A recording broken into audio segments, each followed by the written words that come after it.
بسم اللہ الرحمن الرحیم نحمدہ و نصلی علی رسول الکریم۔ مجھے کافی دوستوں نے اور ویل وشرز نے عمران خان نیازی کی تقریر کے حوالے سے کہا کہ جی آپ پر جو وہ ذاتیات پر اترتے ہیں اور حملے کرتے ہیں اس کو آپ کو کم از کم ایک دفعہ ضرور اپنی پوزیشن یا اپنے ویوز کو کلیئر کرنا چاہیے۔ میں یہ عرض کروں گا کہ عمران نیازی کی پرابلم ہے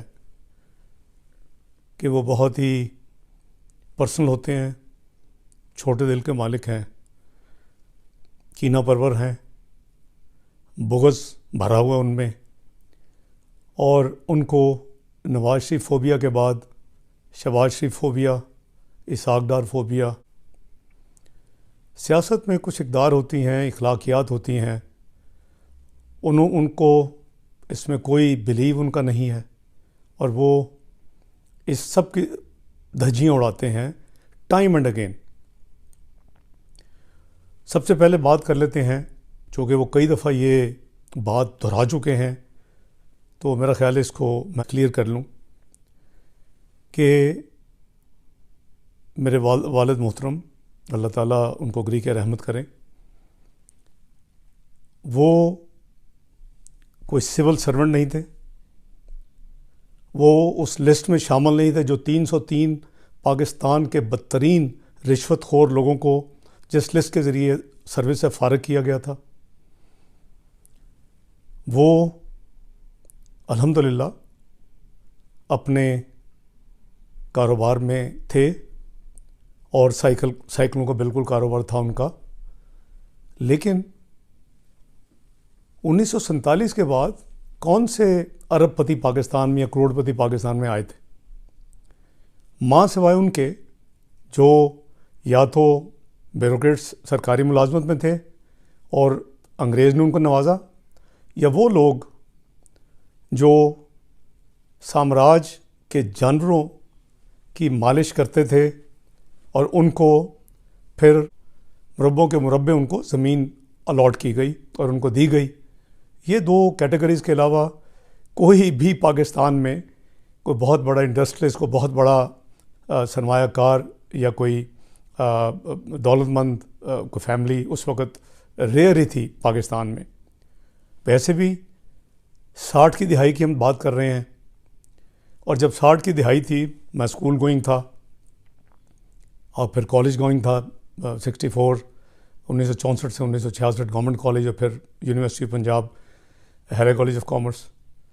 تو اس زمانے میں مجھے یاد ہے کہ جو ان کی جو پارٹنرشپ تھی، تو کبھی نیلا گنبد سے اگر ہم جاتے تھے، ان کے دو حصے تھے، ایک ان کا وہاں تھا، ایک شہر میں تھا ان کا بزنس۔ تو وہ زمانہ تھا جب کہ گورنر ہاؤس کے آگے کچھ نہ کچھ رات کو ٹریفک ہوتی تھی، نہ کوئی لوگ ہوتے تھے، سنسان بیابان علاقہ ہوتا تھا۔ یہ ہم اس زمانے کی بات کر رہے ہیں، یعنی قریباً آج سے 55 سال پرانی۔ تو اس وقت یہ پاکستان میں جو بزنس مین تھے وہ جہازوں کا کاروبار تو نہیں کرتے تھے، یا کاروں کے کاروبار اس طرح نہیں تھے جو آج ہیں۔ گنی چنی کاریں لاہور میں ہوتی تھیں۔ الحمدللہ اللہ تعالیٰ کے فضل و کرم سے میرے والد صاحب نے مجھے، میرے بھائیوں کو ہر وہ آسائش اور ہر وہ فیسلٹی مہیا کی جو ایک الحمدللہ ایک متوسط گھرانے کو ملتی ہے۔ اور گورنمنٹ کالج میں 1964 سے 66 میں گنے چنے اسکوٹر ہوتے تھے ویسپا، اور اللہ کے فضل و کرم سے ان میں میرا بھی ایک اسکوٹر ہوتا تھا والد صاحب کا دیا ہوا۔ تو ان کی یہ خواہش تھی کہ میں بہترین تعلیم حاصل کروں، تو الحمدللہ انہوں نے اپنے وسائل کے ساتھ مجھے دنیا کی بہترین تعلیم دلوائی۔ والد صاحب کا اپنا ایک نظریہ تھا۔ جب 60s میں وہ امپورٹ ریلے اور ایک ہرکولیس، دو برانڈز ہوتے تھے جو باہر سے امپورٹ ہوتے تھے، جب وہ ایوب خان کی حکومت میں کچھ ساتھیوں نے، ان کے دوستوں نے رستم سراب سائیکل فیکٹری لگانے کا فیصلہ کیا، تو وہ ان کے ذریعے، میں تو بہت اسکول گوئنگ تھا، مجھے اتنی سمجھ میں نہیں تھی، تو ان کے نزدیک وہ شاید امپورٹڈ سائیکلز کا مقابلہ نہیں کر سکتے، انہوں نے ان کو اس گروپ کو جوائن نہیں کیا۔ وہ جو گروپ ہے ان کے ساتھی وہ اربوں پتی ہیں اور کچھ ان کی طرح دنیا سے رخصت ہو چکے ہیں، تو اس کے بعد وہ نہیں انہوں نے جوائن کیا، تو سائیکلز کی امپورٹ ایوب خان کے زمانے میں پھر بین ہو گئی۔ پھر کچھ عرصہ انہوں نے کوئی اسکوٹر بھی امپورٹ کی جس کا میں ذکر کیا ابھی۔ تو یہ سب کچھ چھوڑ دیں، ان کو فوت ہوئے ابھی 44 سال ہو چکے ہیں، 1975 میں ان کا انتقال ہوا، اور جیسے میں نے عرض کیا کہ انہوں نے بزنس جب خراب ہوا اور امپورٹ بند ہوئی اور انہوں نے جوائن نہیں کیا اپنے دوستوں کے ساتھ رستم سراب سائیکل فیکٹری میں، تو انہوں نے اپنی پراپرٹیز بیچ کے مجھے پڑھایا الحمدللہ۔ میں کوئی چیریٹی سپورٹس اسکالرشپ پہ آکسفورڈ جا کے میں نے 3rd ڈویژن نہیں لی، میں نے دنیا کی بہترین British institute of chartered accountants میں مجھے میرے والد صاحب نے بھجوایا۔ میں نے ہیلے کالج پنجاب یونیورسٹی میں پورے پنجاب میں ٹاپ کیا، مجھے گولڈ میڈلز ملے، وہ بہت خوش تھے، انہوں نے مجھے مزید پڑھائی کے لیے میں بھجوایا، اور اپنے خرچے پر الحمدللہ مجھے انگلینڈ سے میں بہت لکی تھا، ان کی دعائیں، اللہ تعالیٰ کی مہربانی میرے ساتھ تھی، اور میں نے ون آف دی ینگسٹ یعنی عمر میں نے 24 سال کی عمر میں نے چارٹرڈ اکاؤنٹنسی بھی کر لی انگلینڈ سے، اور میں الحمدللہ انگلینڈ میں ایک برٹش ٹیکسٹائل گروپ کو جوائن کیا کوالیفائی کرنے کے بعد، اور الحمدللہ وہاں میں ڈائریکٹر فائنانس کے عہدے پہ پہنچا 1975 میں۔ میرا وہ حق تھا کہ میں اگر چاہوں تو برٹش نیشنلٹی لے لوں، لیکن بطور ڈائریکٹر فائنانس میں نے وہ نیشنلٹی نہیں لی، آج تک نہیں لی۔ واپس والد صاحب کی طرف چلتے ہیں، تو اللہ تعالیٰ جیسے میں نے عرض کیا کہ ان کو گریک رحمت کریں۔ میری اور جو ٹریننگ ہے، اکثریت کی یہ ٹریننگ ہے کہ بزرگوں تک معاملات کو نہیں لے کے جاتے، جو بزرگ فوت ہو جائیں ان کو تو بالکل کسی بحث مباحثے میں نہیں لاتے، لیکن نیازی صاحب کا ایک پٹ یہی جملہ ہے، اور یہ ہمیشہ یہی بات کرتے ہیں، تو اس لیے میں نہ تو اپنے والد محترم کا مقابلہ ان کے والد صاحب سے کروں گا، نہ میں اپنے گرینڈ پیرنٹس کا ان کے گرینڈ پیرنٹس سے مقابلہ کروں گا۔ تو میں سمجھتا ہوں کہ بزرگوں کو ایک طرف رکھ دینا چاہیے۔ میری آپ سے لڑائی تو لو ہیٹ کا ریلیشن شپ آج سے نہیں ہے، آلموسٹ پچھلی 3 دہائیوں سے چل رہا ہے۔ جہاں اللہ کی بات آتی ہے، اللہ کے راستے کی بات آتی ہے، تو میں نے آپ کو ڈونیشنز دیں۔ 1993 میں لاہور چیمبر کا صدر تھا، آپ میرے پاس آئے، میں نے ذاتی آپ کو ڈونیشنز اس وقت دیں، دوستوں سے ڈونیشنز لے کے دی۔ آپ میرے ذاتی دفتر میں آتے تھے گلبرگ میں، ایم عالم روڈ پر 1993 میں۔ عارف نظامی صاحب کے بردر ان لا عظمت اشرف آپ کے ساتھ ہوتے تھے، اللہ بخشے ان کو فوت ہو چکے ہیں، اس وقت بھی الحمدللہ اللہ کی خاطر آپ کو مدد کی، وہ آپ پہ کوئی احسان نہیں ہے۔ پھر آپ میرے بچوں سے، جن کو آپ نے بے پناہ تنقید کا نشانہ ٹائم اینڈ اگین بنایا، ان سے آپ ڈونیشنز لیتے رہے، اس کی رسیدیں موجود ہیں، لاکھوں روپے کی ڈونیشنز آپ لیتے رہے اس زمانے میں، وہ بھی اگین آپ کے اوپر کوئی احسان نہیں ہے۔ لیکن جب ایک پاکستان کی معروف چارٹرڈ اکاؤنٹنٹ فرم نے آپ کے شوکت خانم کے اکاؤنٹس میں یہ ڈسکلوز کیا کہ آپ نے ڈونیشنز کے پیسے جو ہیں اس سے جوا کھیلا، اس سے بی وی آئی کمپنی میں آپ نے انویسٹمنٹ کی جو ڈوب گئی، اور پھر آپ نے نئی ڈونیشن لے کے اس کو معاملے کو رفع دفع کیا۔ آپ کو یاد ہوگا وہ پٹیشن آپ کی سپریم کورٹ تک گئی تھی۔ تو میں سمجھتا ہوں کہ الحمدللہ میں آپ کو ہمیشہ مقابلہ کیا ہے، آپ پہ تو اتنی جرت نہیں ہے کہ 1993 میں جب آپ نے فارمل میٹنگ کے بعد انفارمل کافی کے اوپر بہت ہی ناشائستہ الفاظ استعمال کیے محترمہ بے نظیر بھٹو کے بارے میں، اور اس وقت لاہور کی جو میرے کولیگس تھے اور ممبرس تھے، بڑے بڑے انڈسٹریسٹ، میں صدر تھا، وہ بیٹھے ہوئے تھے، وہ تمام گواہ ہیں. تو آپ کی انفارچونیٹلی وہ خبر چھپ گئی، اور وہ خبر اس وقت جو دینے والے تھے وہ آج کے ماشاءاللہ حامد میر صاحب ہیں. ان کو وہ تمام واقعہ یاد ہے. آپ نے بھرپور منتیں کی میری کہ میں عظمت اشرف کو منسوب کر دوں، لیکن میں نے آپ کو یہی کہا کہ اگر آپ میں جرأت نہیں تھی تو آپ کے الفاظ نہیں کرنے چاہیے تھے ان کے خلاف، اور ویسے بھی آپ کی ان کی عدم موجودگی میں آپ کو الفاظ نہیں کہنے چاہیے تھے. اور اس وقت آپ کے الفاظ کیا تھے؟ جب میں نے آپ کو کہا کہ میاں نواز شریف نے آپ کو زمین دی، میاں نواز شریف نے آپ کو فائنینشیل شوکت خانم کے لیے امداد دی اور آپ ہماری پارٹی جوائن کریں. میں 1993 کی آپ کو یاد دلا رہا ہوں، Lahore chamber of commerce. Mostly لوگ ابھی الحمدللہ جو میرے ساتھی صدور تھے اس وقت، ماضی کے صدور، وہ زندہ ہے. اور آپ نے کہا کہ میرے باپ کی توبہ میں اگر سیاست میں کبھی آؤں. اور وہ تمام کے تمام اگلے 4 دن کی کارروائی پاکستان کے اخباروں میں چھپی، اور آپ نے کوئی آپ کو شرمندگی نہیں ہوئی. تو جیسے میں نے عرض کیا کہ میرا خیال ہے کہ گرینڈ پیرنٹس کو والدین کو تو اس میں سے نکال دیں، ہم آپس میں آ جائیں. تو میں آپ کا چیلنج قبول کرتا ہوں. الحمدللہ میں نے آپ کی طرح اربوں روپے کی زمینیں والد صاحب سے انہیرٹ کر کے ڈکلیئر نہیں کی ہوئیں. میرا ایک ایک پیسہ جو ہے وہ ڈاکومنٹڈ ہے.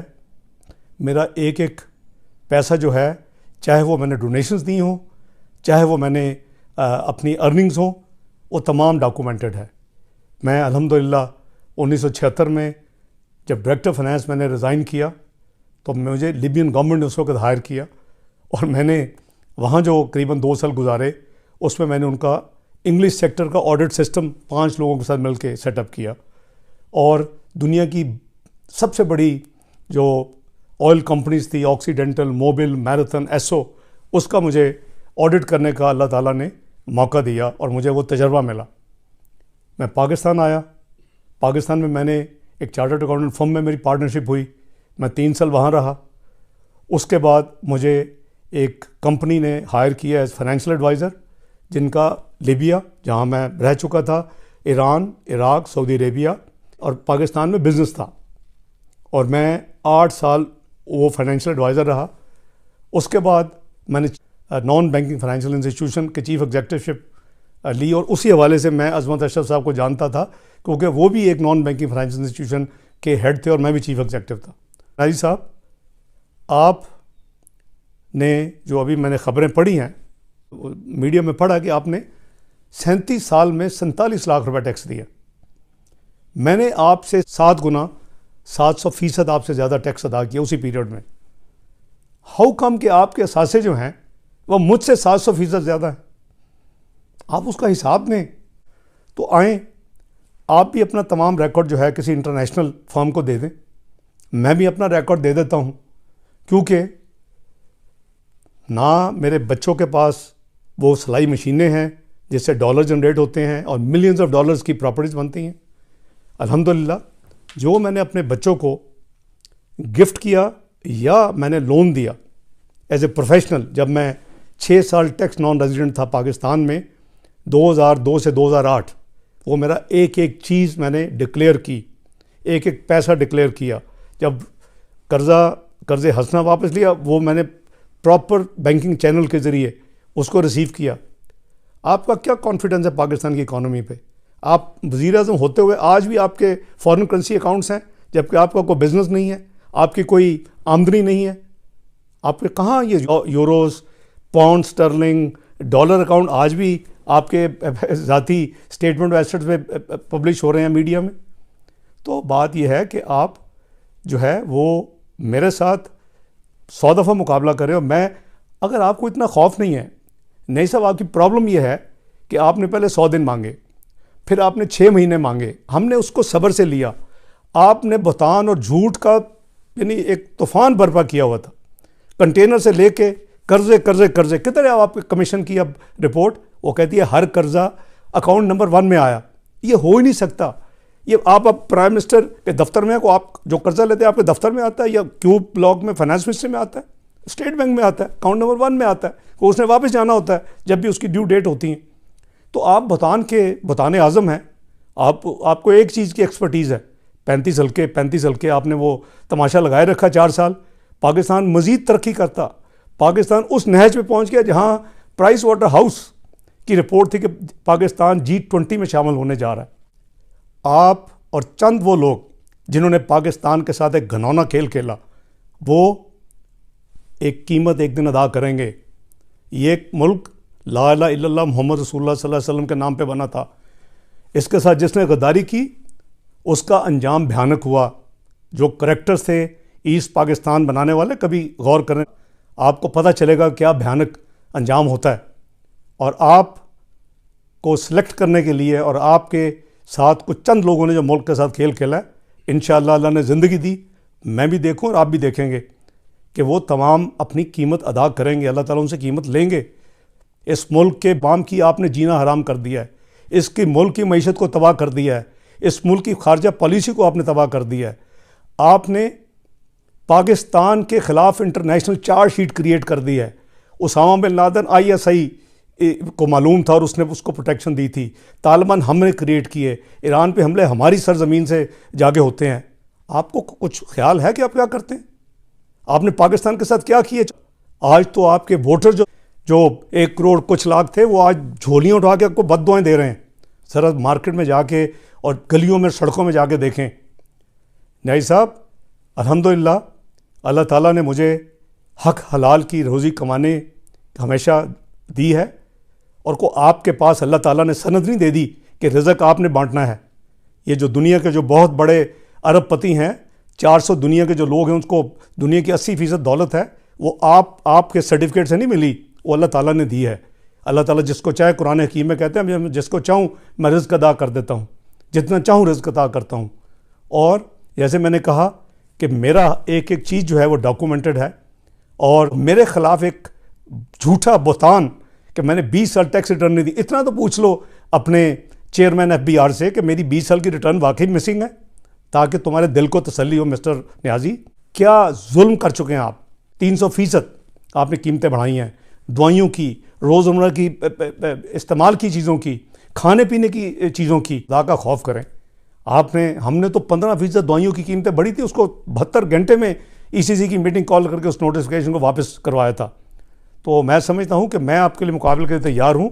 آپ تو اتنے ڈرپوک ہیں کہ آپ نے جب 6 مہینے گزرے اور میں نے آپ کے جھوٹ کا جو پلندہ تھا اس کو میڈیا میں نے بتانا شروع کیا کہ یہ بھی جھوٹ ہے، یہ بھی جھوٹ ہے، یہ بھی خان نیازی کا جھوٹ ہے، تو آپ اس کو برداشت نہیں کر سکے. پروگرام ایئر ہو رہا تھا تو آپ نے 7ویں منٹ پہ اس پروگرام کو بند کروایا، آف ایئر کروایا. اس کے بعد آپ نے پیمرا کے ذریعے میرے اوپر بین لگوایا کیونکہ آپ سچ کا سامنا نہیں کر سکے. تو یہ تو آپ کی پرانی عادت ہے، بھاگ جانا، ڈر جانا. وہ ججوں کی بحالی کی موومنٹ ہو، میاں نواز شریف اپنی جان ہتھیلی پہ رکھ کے چل رہے ہوں اور آپ 10 فٹ کی دیوار پھلانگ کے ایک SHO کے نوٹس پہ پنڈی سے بھاگ جائیں، یہ آپ کی اصلیت ہے. تو میں سمجھتا ہوں کہ آپ بزرگوں کو اور بچوں کو اگر بیچ میں نہ لائیں تو آپ کے لیے بہتر ہوگا. اور میں آپ کے ہر مقابلہ کرنے کے لیے تیار ہوں. پیمرا کو اجازت دیں، آپ اپنی سٹیٹمنٹ دیں، آپ کو جو افلاطون ہیں جتنے ہیں ان کو لے آئیں، میں آج مقابلہ کروں گا اور ثابت کروں گا کہ you have ruined Pakistan economy. آپ نے پاکستانیوں کی 22 کروڑ عوام کا جینا حرام کر دیا ہے. آپ نے پاکستان میں وہ معیشت کی تباہی کی ہے کہ جو 71 سال میں نہیں ہوئی. آپ تو کہتے تھے میں 10,000 قرضہ واپس کروں گا، اور آپ نے آتے ہی پہلے سال میں سارے ریکارڈ توڑ دیے. 71 سال کا آپ نے جو ہے قرضہ، اس کا قریباً 30% قرضہ 1 سال میں بڑھا دیا. آپ کا یو ٹرن کے ماسٹر ہیں. تو میں سمجھتا ہوں کہ آپ ذرا ہوش سے کام لیں اور آپ ذاتیات پہ نہ آئیں، اور آپ پیمرا کو اوپن کریں. اپنے جتنے افلاطون لائیں، میں لائیو ڈیبیٹ کے لیے تیار ہوں، اور میں ثابت کروں گا کہ آپ نے جو پاکستان کی تباہی کی ہے وہ 71 سال میں کسی حکومت نے نہیں کی. تو میں سمجھتا ہوں کہ اللہ تعالیٰ آپ کو ہدایت دیں، اور اگر آپ کی ہدایت آپ کے نصیب میں نہیں ہے تو اللہ تعالیٰ پاکستان کی جان آپ سے چھڑائیں. اس 22 کروڑ عوام پہ اللہ تعالیٰ رحم کریں تاکہ پاکستان کے 22 کروڑ معصوم لوگ جو ہیں وہ آگے جا سکیں، ان کا کوئی مستقبل ہو. آپ نے ایک نیوکلیئر پاور جو اکنامکلی ساورن ہونے جا رہا تھا، جو G20 میں شامل ہونے جا رہا تھا، جو کہ آئی ٹو آئی پھر سب سے بات کرنے کے لیے مسلم امہ کی لیڈ کرنے کی قابلیت رکھتا، آپ نے اس ملک کے ساتھ بہت بڑا گھناؤنا کھیل کھیلا ہے۔ بہت شکریہ۔